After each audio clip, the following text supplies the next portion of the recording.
welcome back to the Isn't That Rich podcast. My name is Ashley. And I'm Jill. And today we are going to talk about a super hot topic. A super relevant topic. Yeah. It's what happens here all of the time and it under our nose. Yeah. No one knows about it unless it happens to you. And I think you're probably wondering what this crazy topic is, but we're going to be talking about fraud today. Fraud. And fraud that we see here in Southern Illinois, and just make you aware of what's going on here. Yeah, and it happens here. And what we're talking about is specifically around what we see in our area and with our banks, but this happens everywhere. And wherever you live and you're listening to this, you can definitely take away some fraud stories and some tips and some preventative ways to help you not be a victim of fraud. Yeah, absolutely. So I wanted to run through a couple of ways that we're seeing this fraud. And I think one thing that isn't really obvious, but we see it all the time, and that's through our phone. Through our phone. You think your phone is so safe, and it is. It is. But these fraudsters are getting, and that's what they're called, fraudsters. Fraudsters. They are getting super smart. They and can bold. Bold. They don't care. We want to talk about keeping our phones safe. You're getting text all the time. And I don't know, I think about the most recent example that I get, and I'm sure people are seeing this all the time, is you get a text message and it says, verify your last payment history or your last payment didn't go through. Click here on this link. Verify this Amazon purchase that you just did. And you're like, well, I order from Amazon all the time. Maybe I have to do this. And you think it's legitimate. And so you go to click on that link. But this is like the perfect example of when you need to take a step back and think about fraud. A lot of fraud is through text, but a lot of fraud is also through regular phone calls, and that's what we see at the bank. Yeah. I want to talk a little bit about the bank and how we become like this wall of defense, because when it comes to phone calls, we're your greatest defense when it comes to your financial information. Absolutely. Especially being a bank that knows your voice, knows who you are, knows where you live, knows your family, your friends, knows the way you purchase things, your spending. Your spending behaviors. Yeah. We know a lot about you. And it's important that we know those things about you so we can prevent fraud. And the examples we're going to give you today are ways that a lot of our frontline staff has prevented fraud and kept people safe because they know these things about you. Yeah. So one of the most recent things that we've had happen at the bank or through customers' experience is a phone call that they received from somebody pretending to be a bank, and they will spam your bank's number or another financial institution's number, and they'll actually go on that bank's website and find employees' names. And so the way you're greeted when this person calls you is, hi, this is so-and-so from this and this bank. I need to verify this and this information about your online account. And they'll dig and dig and dig for your information, and you will most likely give it to them. But I just wanted to let you know that your bank will never search for that kind of information from you over the phone. So if you ever get that kind of a phone call, know that something might be up. And I want to talk about the one most recent example that we had with this. It was a customer. It's been a long time customer of ours. And there was this fraudster that called into the bank, and they were pretending to be the customer. So vice versa happens too. And they pretended to be the customer, and they had the driver's license number, or they had the address of the customer. They had the social security number of the customer. And so what happened with this phone call, and you can help me speak to this too, is that this fraudster got information. Yeah, they called our bank. Mm-hmm. They had all of the right answers. Our tellers were asking them all of the security questions you have to ask. They had the answers. They just did. And so eventually what happened was they were looking to get into their account. So we had to give them a temporary password. And these people, these fraudsters, got into the account and started, it's called person-to-person transfer. And so it's very safe if it's you and you're using it from your account, but somebody got into our customer's account and started sending these purchases or these payments out via person to person. Yeah. Thankfully, the next day, our true customer got on their account and said, I'm not making these purchases. Something is going on. Yeah. Immediately, our staff took care of the issue, figured out the fraud.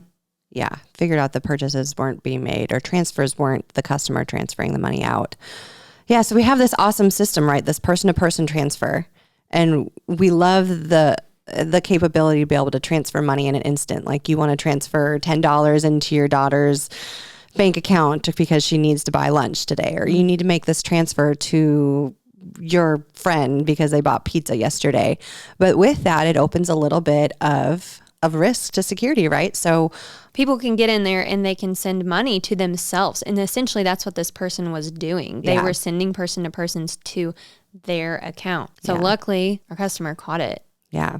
Caught it right away, thankfully. Yeah. And that's one way to protect yourself. Check your bank account every single day. Yeah. That's a little tip right there. I know I remember before I kind of like really started paying attention to my bank account, I could go months without looking at my bank account. I mean, the thing could have been drained and I wouldn't have known it. And so it's so important that you're checking on your credit card accounts, your bank accounts, your investment accounts, anywhere where you have money or sensitive information.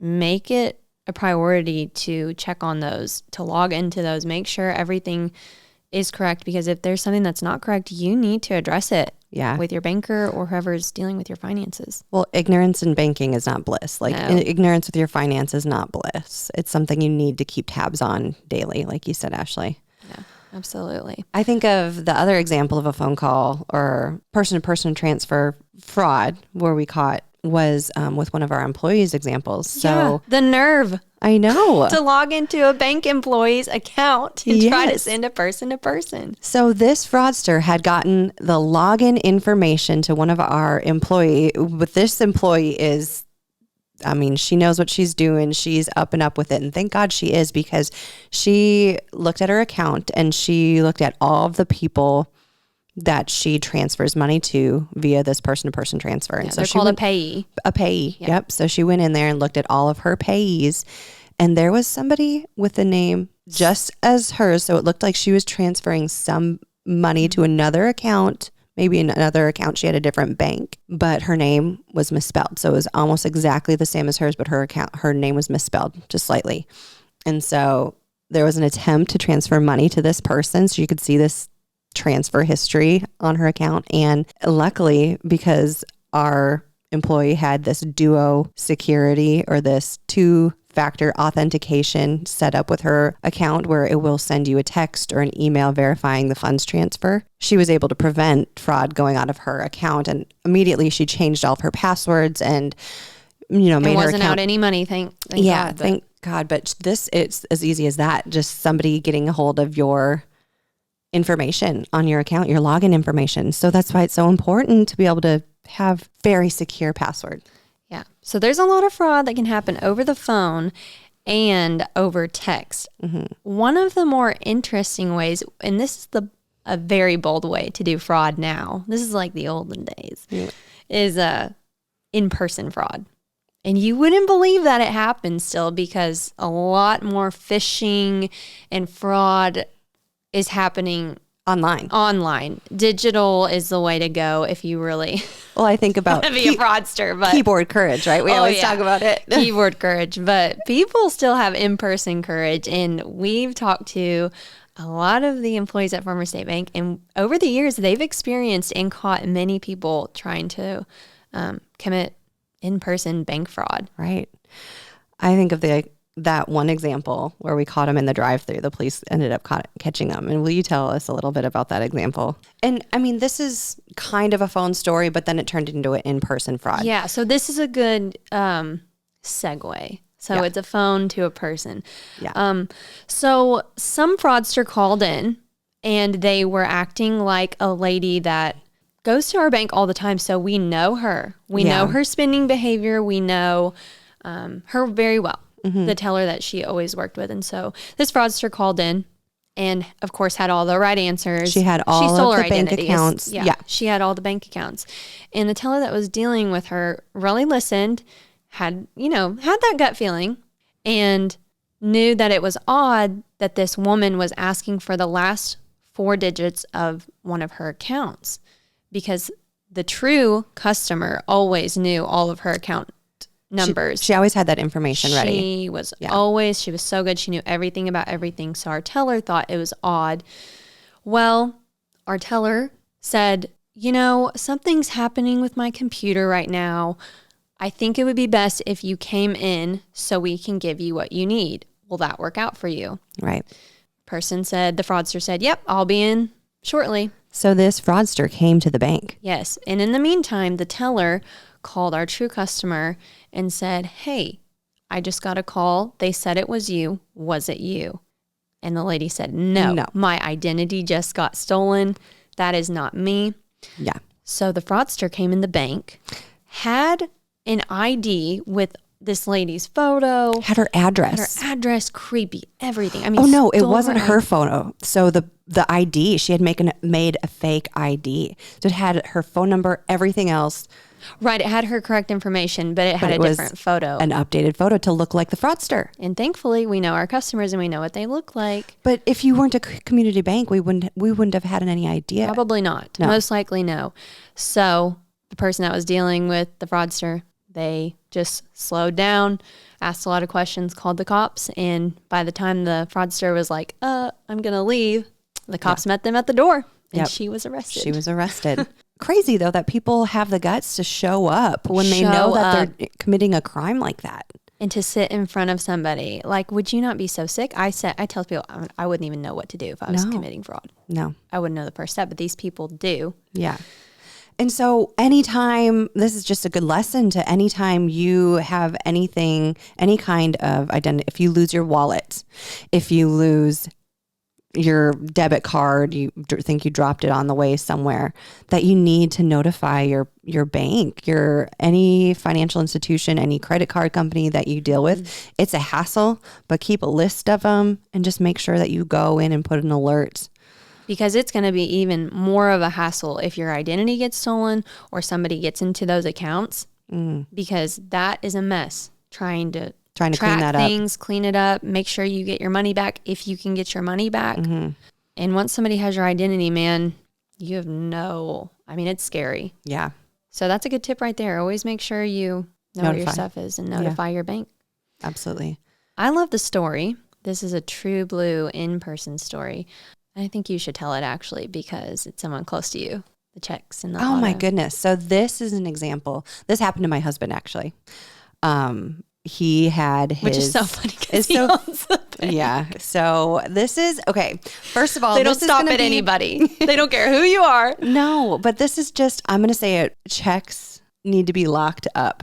If you have a checkbook, you need to know where that baby is at all times. And checks are basically just cash hanging out. Cash. Really. And it's whatever cash amount you want it to be. Yes. That's what's even worse. Yeah. So anyway, my husband had his checkbook in his car he kept it in his car so he could, in case of emergencies, he could write a check if he needed to buy a new tire, whatever. So it was in his car and he had brought his car to get detailed. He had made an appointment, dropped his car off. It got detailed. Well, a person at this car detailing place made a copy of his check. So a photocopy of his check that was in his checkbook, still has the original copy in his hand, or had it to present to the bank. But this person that worked there copied the check and went and made about $1,500 worth of purchases. I think it was to Sears or something crazy like that. So wrote out a check to Sears for some kind of refrigerator. I don't know exactly what their purchase was, but Tom went to the bank and still had his check that was supposedly written out to Sears. And so we were able to catch it that way. And it was within a certain amount of time. So he was able to get his money back, but crazy. They'll even do it to the bank owner. And so this is what I just think about when companies don't accept checks. It's honestly for your safety. I know a lot of people who still use checks to make payments, but it's honestly getting to be unsafe to use them. Mm-hmm. It's better to do a wire transfer or something like that where you can verify that it's you in person. You can always say present ID, but it just doesn't happen. Yeah. Well, speaking of checks and another check fraud that we've experienced, we have a customer that lives out of state and they knew that their checkbook had gotten stolen. Somehow, I don't know how it got stolen, but got stolen. Well, our tellers were notified, the account was closed, and this person came through the drive-thru, a man and a woman, came through the drive-thru and they were trying to cash this check on this account that had just recently been closed. And teller thankfully knew about it, caught it. They called the police. They were in our drive-thru, which I think is also another funny thing. It's like cops are always at the bank parking lots. Well, we see our bank parking. Sometimes they're just pulling over people, but in this scenario, they had pulled in our parking lot and in our drive-thru and blocked them from the front and the back. I mean, this is like a movie scene. Yeah. And what was in their car, Jill? A box full of police outfits, checks. There was a computer there, a whole list of social security numbers. Book of social security numbers that they had stolen. Anyway, fraudulent everything. Yeah. So this was not Bonnie and Clyde. They were in our drive-thru and they got arrested. Yeah. Thankfully, our tellers were able, no, this isn't our customer. We know it's not you. They were able to act quickly, notify the police, and caught them in their driveway. Yeah. With all of this. So anytime you're at the bank and your teller, your new accounts person, whoever you're dealing with at the bank, if they're taking their time to help you, you should appreciate it. Yeah. Because they are taking good care of you. Mm-hmm. And they're making sure that your stuff is correct. And they're making sure that fraud isn't on your account. And they're making sure you are who you say you are. Yeah. I like to think of our tellers as like our main line of security, really. They really are. They're your greatest protection when it comes to your financial safety. Yeah. So people that think, I don't need a relationship with my bank, I think you do. Absolutely. And we want to have that relationship with you because it helps us on our end prevent these bad things that are happening to people all the time. Yeah. We should talk about one of our employees with credit fraud, and then we can move on to ways that you can prevent fraud. So this person was receiving statements in the mail. Yeah. Yeah. So, there's an option on your account when you sign up for a new account to get e-statements. And I would highly recommend receiving e-statements because a paper copy, anybody can get into your mailbox. They can open up that statement and get all your information and look at all your past transactions. They can see the last four of your account number, all of that good stuff. So anyway, our employee was receiving paper statements and somebody had taken her paper statement, wherever it was, and stolen her identity. And they were... Stole her husband's identity, right? Stole her husband's identity, yes. Stole and was making a purchase on a boat. Or using a truck, their credit. Using their credit. And so all of a sudden on her statements, she was seeing... These payments. These payments from her account. And she's like, I didn't buy this boat. My husband didn't buy this boat. Like, we do not own this boat. And they called and they're like, we ran your credit score. Yeah. This was your identity. So someone had stole an bank employee's spouse's identity to buy a boat. Yeah. And what she had put out there at the end of the day was, if I can tell anybody anything, it's to freeze your credit. Yeah. And to always check your credit, because that's another line of defense that you can add to protect you. Yeah. I want to talk about that for a minute because I didn't realize it was an option until I started working for the bank. No, you don't realize how important credit is and credit protection is. Well, I didn't even know there was a thing. I thought freezing your credit was something the government did to you or something. You're misbehaving. Don't do that. You need to, I'm freezing your credit. You take this away from you. No, but that's not what it is. It is actually you putting a freeze on your credit. Yeah. So if there's anybody out there that tries to pull something, so say somebody applies for a new credit card fraudulently or applies for a loan fraudulently, it will alert you that somebody's out there doing this. So you get this alert and you can say, no, that's not me. Yes, it's me. And you can verify. So just as a way to prevent that from happening. And until you give your permission, or unfreeze your credit, essentially you can't take out a loan or any line of credit or anything like that. So exactly, there's nothing wrong with freezing your credit, and it doesn't affect what lines of credit or loans you have out currently. No. So if you had a car payment and then you decided to freeze your credit, your payments are still going to go through. Yeah. Those were questions that Ashley had about that. But it's good. I have that same kind of question though.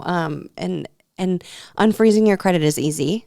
You are the one who has to do it, and it's not a difficult thing to do. Yeah. But it's the best thing you can do to protect yourself. Yeah. If you want to know anything about credit, freezing credit, looking at your credit score, credit report, go to annualcreditreport.com. That is the main government website, and that will tell you everything you need to know. And there are a lot of fraudulent credit companies out there, so make sure you visit that website. Otherwise, you'll most likely get spammed, and they'll sell your email address, and it's crazy. So just go to that. Okay, moving on to the next example that we have.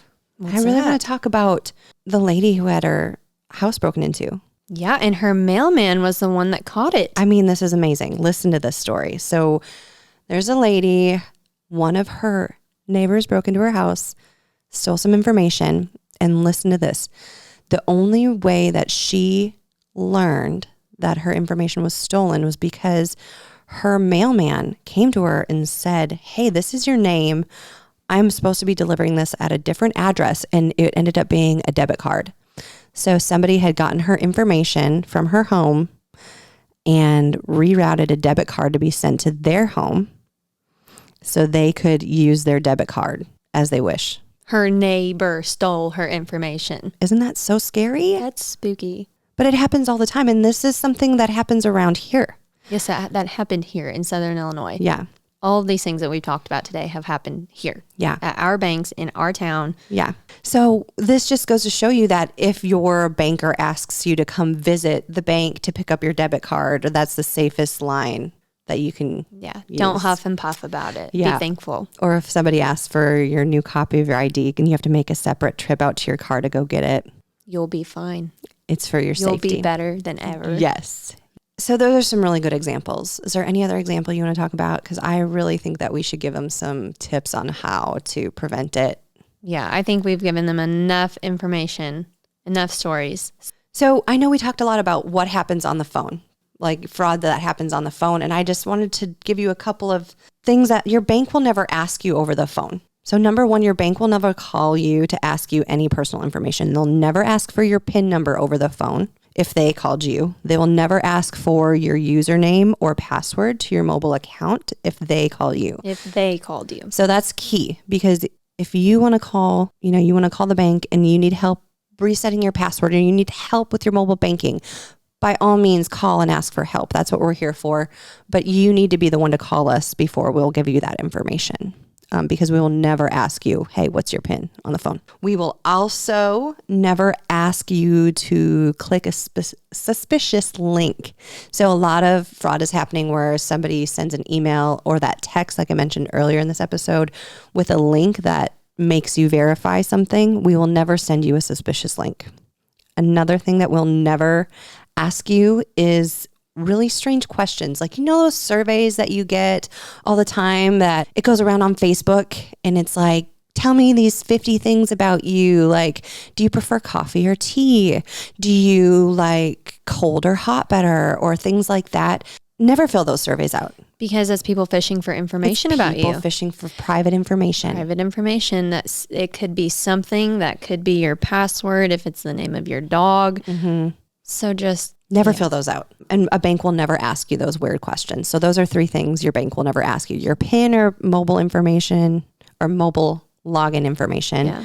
Make you click a suspicious link or ask you those really strange questions. And if someone ever calls you from the bank, which we call people from the bank, we have to. But if you get a call from a bank at a spoofed number or someone tells you, this is so-and-so from Farmers State Bank, I want to blah, blah, blah, blah, blah, and you're just not sure, hang up. Hang up. And we call will back. We will not mind if you call us back. The bank number. And don't ask them for the phone number to call back with. Go online, go to the bank's website, get the real phone number from the bank, and then call that number, because people will tell you, they'll deceive you and give you a wrong number, and then you'll just call them right back. They're smart. They're rotten. Smart. But they are smart. I know. Call your bank back if they call you. What's another way to prevent fraud from happening? And this is a good one for like mobile stuff.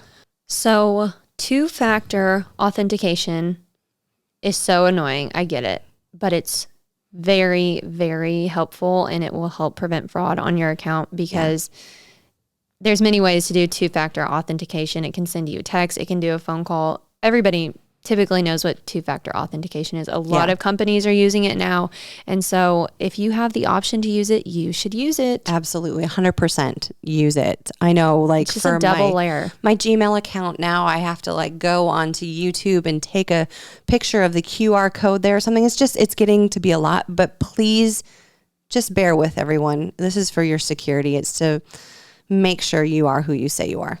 Oh, updating passwords. When was the last time you updated your password, Ashley? I don't know. I know. Well, every 14 days, right? No. Yeah, no. We have to update our passwords a lot, but we update our passwords probably more than that. But updating your password and don't use the same password for everything. I know it's really nice to have like your birthday year be your PIN number for everything, or your password for everything is the same. Just please do not do that. Yeah. In fact, a really good thing to do now is use a saying. So like if you have a favorite song and you want to use that as your password, like like a few phrases from your favorite song, feel free to use that as your password, because the longer the password, the better and more secure it is. Yeah. Update your password. And actually, I want to share this. My brother is very smart. He's in computer science and he knows a lot about fraud and how people are doing things on the internet. And I can't remember what it's called. But if people wonder, like, how are these people logging into my account? How do they know my password? I need to ask him what it's called. But basically, these fraudsters have this HTML code and they're able to try to log in as you, and they run this code that throws in, I'm talking hundreds of thousands, if not millions of passwords into the password box. Just trying like to log that. in it. Mm-hmm. And it doesn't, it's not something that says, oh, you've tried 3 times, you're locked out. It goes so fast or something that eventually one of the passwords is going to hit. And so these people are getting so smart. It's insane to me. Yeah. But that's from my brother, who's a computer science guru. So change your password. Change your password. Change your PIN. Check your stuff, because they are on it 24/7 trying to get your information. Absolutely. Just change your password. Change your PIN. There's also a line of defense that lots of banks offer, and it is identity protection. Yeah. So we have a product at our bank called Kasasa. You've probably heard it everywhere. Not all banks have it, but we carry this product. And then on top of our Kasasa checking accounts in our products, we carry Kasasa Protect. So essentially what this is, it's not that we're not protecting your information already, but this kind of goes into dark web mode. Yeah. This has 24/7 monitoring on your credit.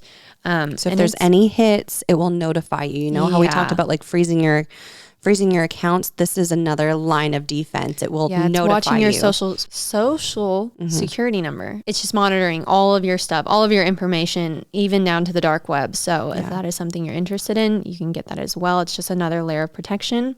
And it's just a small fee. So just talk to your bank. They can hook you up and tell you all the details about that. Ours is Kasasa Protect. So if you do bank with Farmers State Bank and that's something you're interested in, I highly recommend it. Yeah. And we just talked about this with credit, but another layer to protect yourself is through credit reporting. That's annualcreditreport.com. That is the best way you can go check and see if anybody's been using your identity, paying for stuff. And you do get one free credit report every year. Mm-hmm. So take advantage of it. It's meant to help you. The last one I really want to talk about are e-statements versus paper statements. The example we gave earlier, if you're still receiving those paper statements in the mailbox, it's something to reconsider. There's a box on your mobile app that you can literally go check and say you want to stop receiving paper statements and you would just prefer to have e-statements, because having a paper copy of your transactions is just not the safest thing if it's floating out there in space. So, all right, Ashley, I feel like this was a great episode. We had lots to talk about, and I'm sure we'll do more fraud episodes because we want to know what the relevant thing is going on here in Southern Illinois. So we'll make sure to circle back on this topic in future episodes. Yeah, thanks for listening. We hope you guys learned a lot.